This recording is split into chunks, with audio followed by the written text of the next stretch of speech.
If we're talking about stars in the UFC now, right? Forget about the fake ones. Sean O'Malley is not a star, was never a star, and will never be a star. Don't even come at me with the Israel Adesanya stuff. Israel became a bit of a star when it was revealed that he fiddled around with dogs, he wore nail varnish and lipstick. That's when he kind of got a little bit big within the LGBTQ community.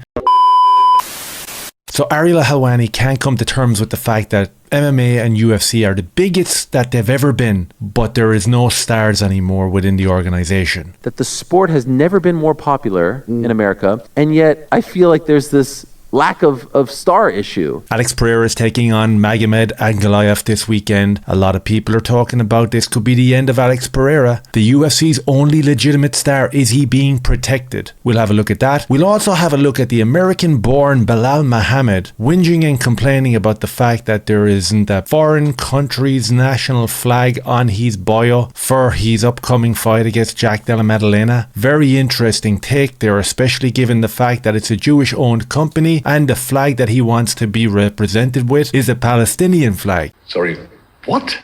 Before we get into that, if you could do me a favor, if you could maybe like the video and share the video, turn on the notifications. Bunches of people are telling me that they're not getting notified when a new video goes out. That would be really appreciated. Also, if you could hit that subscribe button, I'd really appreciate it. Cheers. I suppose we'll start with the great Ariel Helwani, and he had this hot take the other day, which was kind of coincidental because I had been talking about it over on my Patreon. Link is in the description there. I do a couple of private videos a week. If you'd like to support me over there, keep the show on the road, I'd appreciate that. But I did speak last week about how the UFC had become boring. It was getting very stale in terms of the excitement, in terms of the backstory going into these big fights, or even just the big stars themselves. It's very sparse at the moment. And in terms of excitement levels, with the matchmaking that we're being fed recently, they're not there.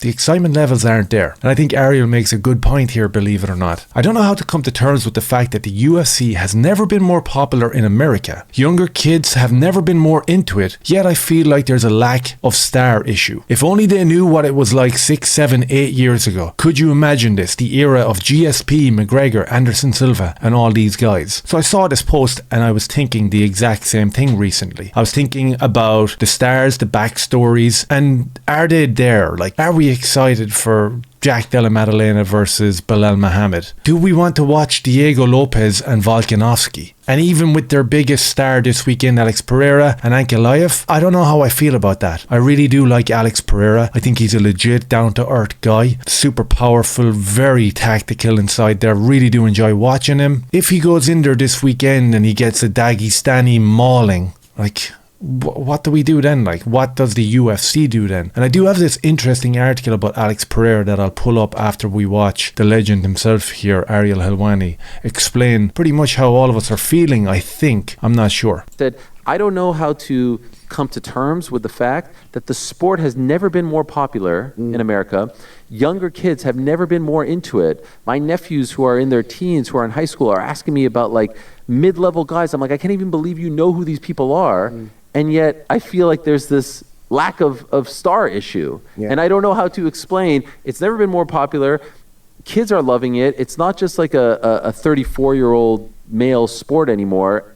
And yet, if they only knew what it was 6, 7, 8 years ago, could you imagine? Crazy. In the era of GSP and then Conor and Anderson Silva and all these guys, what would it be like? Maybe they just don't know better. Maybe they just don't know, and it's this nice new thing that they love. Even after them, we still had, I mean, look, Kobe Covington's crazy, but at least he tried to create his own thing, right? Yeah. And that little beef with Kamaru. We had those guys, at least, you know, we had Jorge Masvidal. We had people that are like, okay, you maybe weren't as big as Conor as GSP, but you filtered out and you were still big. So I don't know who that dude is, but he actually made a decent enough point. When we had that whole Colby Covington, Kamaru Usman rivalry, you know, that was exciting. That was very interesting to watch. Now, we can go a little bit deeper if you'd want in terms of why was it interesting to watch. It's usually what I go at, but we can avoid that as well also. Let's just take it on the face value of Colby Covington and Kamaru Usman being this huge rivalry. Jorge Masvidal kind of burst on the scene. He had been there for years. He got that flying knee, Ben Askren, and after that he became a star. He was bringing a bit of attitude to it. That seems to be dissipating real quick in terms of guys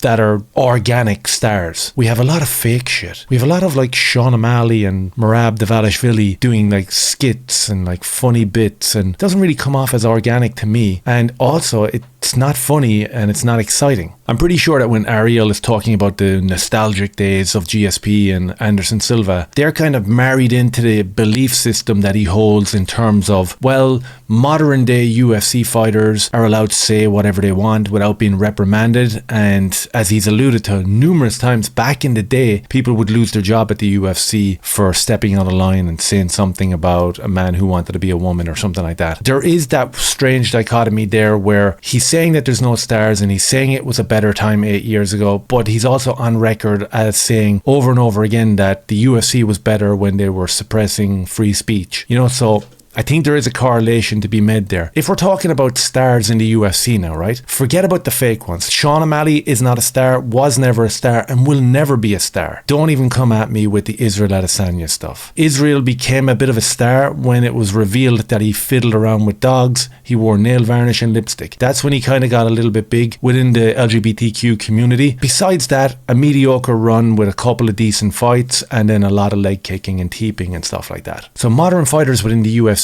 they're either a slash of cringe, embarrassing bits that they're doing online to try make themselves famous because they know that you can't just do it by getting in the octagon anymore. There has to be some sort of niche to what you're doing. Most of the time that doesn't work out. And then you have the guys who just don't give a flying fuck and say whatever they want. And they're usually the guys that like rise to the top. Conor McGregor, Jorge Masvidal, Sean Strickland, Colby Covington, even though it was a bit and I don't trust any of the shit that he says. These guys were being elevated because there was a huge number of people that follow the sport, and I'm sure Ariel hates this as well and will never reveal that this is part of the problem, but there's a huge number of people that follow the sport that lean conservative, lean libertarian, lean to the right side of the political zeitgeist, and we see the guys that espouse such beliefs rising to the top. And when you have these guys that are rising to the top and you have the full force of the media coming after them, and when you have the likes of Ariel Helwani, Luke Thomas, the two big hitters in the MMA media coming after free speech and what these guys are saying, then a lot of other people start playing into that paradigm and start shutting down that free speech, and all of a sudden Sean Strickland is quieting down. Now, he didn't do himself any service by going in there and having a bit of a shitty fight, actually maybe a lot of shitty fights, but what he brings to the table outside of the octagon is unbelievable. Like, you can't buy what he has. You can't buy the following that he has. So that's when we get into the topic of, yes, the UFC are lacking superstars at the moment, but is it their own doing? Is it because of the placation of the media and because of Ariel Helwani and Luke Thomas? That's the question that has to be asked. I came across this article from The Independent. It's just from like 17 hours ago. Alex Pereira was the star the UFC needed in a post-McGregor world, but is his time up? And I'm like thinking, that actually makes sense. We know that UFC have been protecting Alex Pereira and that he is a legitimate star. We know that for 100% fact. He's probably one of the only like legitimate stars that has the belt around his waist at the moment. That's a fact. But have they been protecting him, and is his time up? I hope it isn't. I hope it isn't just for the sake of Alex Pereira as a person. I'm not too interested in prolonging the UFC's propping up of certain fighters, but I would like to see him get the job done this weekend. So the article goes into detail, talks about his past, his history, and his journey into the UFC and to where he is now. And I did read another article that was put out there this week about Alex Pereira and his relationship with Glover Teixeira, hanging out up in Connecticut, keeping things low key, listening to old school country music from Brazil, having an old barbecue, drinking an old beer, and hanging out in this like really kind of secluded area of Connecticut. And it just made me like him even more. I was just like, dude, this is the guy. So, you know, there's a lot more riding on this weekend now where I was less interested during the week because it was just like, okay, this is the culmination of Ankalaev being like put on the back burner for a long time. It's going to come to fruition this weekend. And is he just going to go in there and maul and be the champion and just be another like Islam or whatever, another Khabib? You're just like, okay. But this article does touch on the fact that Alex Pereira did step into the limelight massively after Conor McGregor backed out of the Michael Chandler fight with that dodgy injury to the toe. So Pereira jumped in there with the Prohashka fight. Then he had the Khalil Roundtree fight. I'm not sure whether the Jamal Hill fight was in the middle of all this because he fights so often. I think it's like 3 or 4 times this year defending the belt, or it will be 4 times if he can get the job done on Saturday night. So you look at Alex Pereira and he's got the whole package. He comes out with the Native American headgear. He's got that entrance that everyone looks at and thinks, man, this is awesome. He looks badass. He's doing that little stomp. he gets into the octagon, you know there's going to be a stoic as fuck stare down happening. And you know that when the bell rings, somebody's head is going to get popped with that left hook. So if he loses this weekend, where does that leave the UFC and also the fandom in terms of having that big star to not only look up to or aspire to, but also to pay big money to go and watch? Like, are we paying big money to go watch Tom Aspinall and Jon Jones? For me, and this is subjective, obviously there's a lot of people out there that have a lot of interest in that fight. I'm not really keen or pushed on it. UFC this week have announced a boxing league. Haven't looked crazy deep into it, but I kind of thought, okay, Alex Pereira versus Alexander Usyk, this is an interesting one. And then Dana came out and shut it down. I don't know where we're lying with this whole organization flip over. We're going to have a boxing league and are the UFC fighters going to be allowed to fight there? But he said Alex Pereira wasn't going to fight Usyk, so that kind of shut that down. So in terms of like building bigger stars that can go fight the biggest stars in boxing, that was an awesome idea. Was that something that was done to rejuvenate the UFC and to build more stars? Or if we are to listen to the newspapers and to what Dana is saying, no, there's going to be no Alex Pereira Usyk. So what does that mean for the stars in the UFC? Surely that's the inversion of building better and bigger stars, right? I mean, look at the news cycle that we get hit with maybe twice a day over on YouTube or over on social media. Belal Muhammad is the welterweight champion. I know what you're thinking.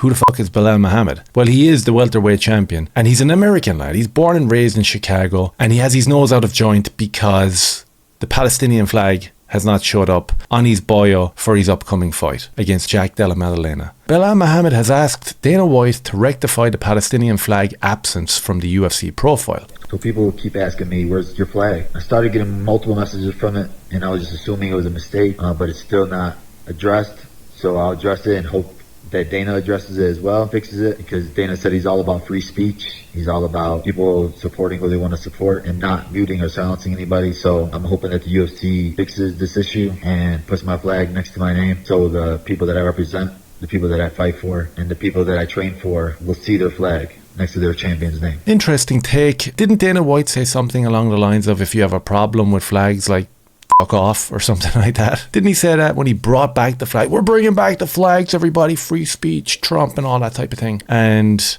you know, there's still many more flags missing from people's profiles, especially on the UFC website. It's not too complicated. It literally isn't too complicated. UFC is owned by Jewish lads. We saw the way Dana reacted to Bryce Mitchell's freedom of speech a few weeks ago. Probably the first time, maybe since the good old nostalgic days that Ariel talks about, that we saw Dana and the UFC come out and reprimand someone. And obviously it was because it was diametrically opposed to the owners and to what Dana believes as a Trumper type of guy. So of course Belal Muhammad's flag isn't going to show up. It's a Palestinian flag. Is it going to be rectified by Dana? I don't know. Probably.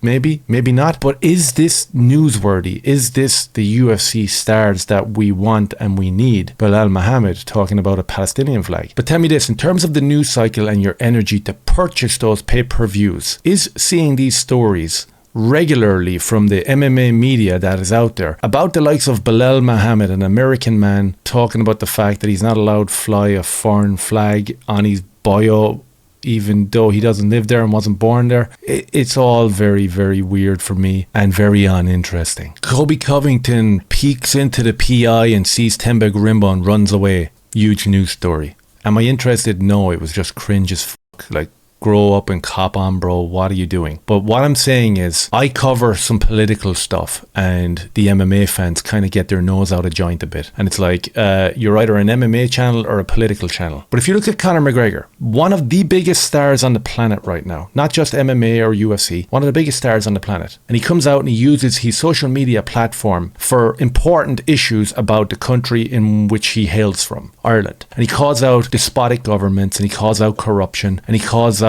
depraved behaviour put upon the Irish people. I cover that stuff and people are like, well, this isn't newsworthy. This isn't the same as Belal Muhammad like crying about his Palestinian flag even though he's not from there. Okay, so where do we find a balance with news? Dricus du Plessis comes out and he talks about the farm murders in Africa. He talks about the corrupt government over there and how people are being wiped out en masse because of the colour of their skin. Doesn't really make the news in the MMA world, even though he's the champion and Conor McGregor is the biggest fighter to ever have done it. That's not newsworthy.